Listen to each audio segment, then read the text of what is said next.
There are certain ways that you can avoid spending a lot of money on framing. The main things customers say is, I want it to look good, but I don't want to spend a lot of money. So this video, I'm going to try to give you a little bit of tips and tricks to save money on framing. Tip number 1, avoid it altogether. No purchase necessary for framing. Isn't that nice? So how do you do that? If you're painting on canvas, get something with a staple-free edge. This is actually pretty cool, and this is called a beveled edge canvas. A staple-free edge canvas or a gallery wrap canvas with that thicker edge, you just paint the edge and it's not even meant to be framed. Thing is, sometimes you can't avoid needing to frame, particularly with things like watercolor, mixed media, photographs. There's lots of things that you still have to frame. So what do? I only did this avocado because I was trying to demonstrate the Union Square watercolor paper. If you haven't seen that video, it's on our channel. It's great. So I've been told.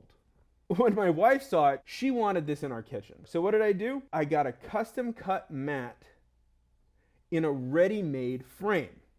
One of the big expenses with framing is a custom cut frame, but cutting a mat doesn't cost a lot of money. If your painting or picture is not a ready-made size, which is like your 8x10, 9 by 12, 8.5 by 11, 12 by 16, 16 by 20, 18 by 24, 24 by 36, 24 by 30, 36 by 48.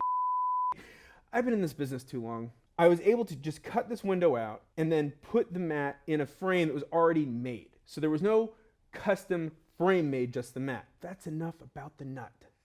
One of you guys mentioned you were curious about hanging things like canvas panels. Now, there are a couple of things that you can do to display something that's on panel. The nice thing about this method, you can't hang it, but as you can see, this is a display. I just made this real quick to demonstrate. I took some linen tape and some foam board and just made it like a picture frame to put on a table and display it for all your friends and family. Now, the nice thing about this method is, if I so choose to remove this later, I'm using a linen tape and it won't damage the backing. If you just want to get this up and on a wall, you can buy these like plastic tabs where there's adhesive that you put on the back, and then you can like just put a push pin through or something. Just an easy way to get it up and off your table. Put it on the wall. Let's talk about floating watercolor paper. I love this method because I think it looks really cool. What you need is a linen tape, okay? So linen tape is important because it's designed to be archival, okay, which means there's no acid in it. It won't fry or yellow or destroy the artwork. It's also not going to be permanent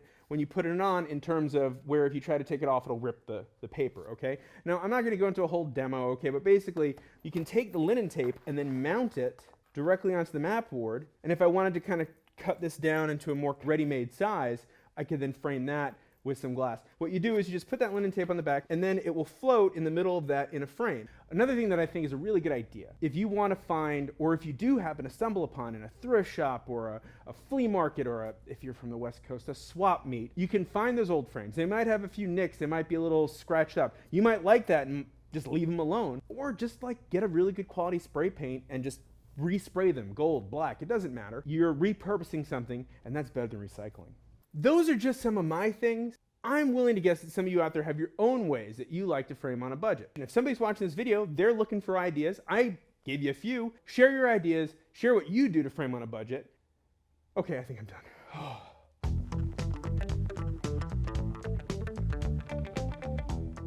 We're actually literally filming right now. All right, thank you, Dr. Faulkner. Bye. Now, what the hell was I saying?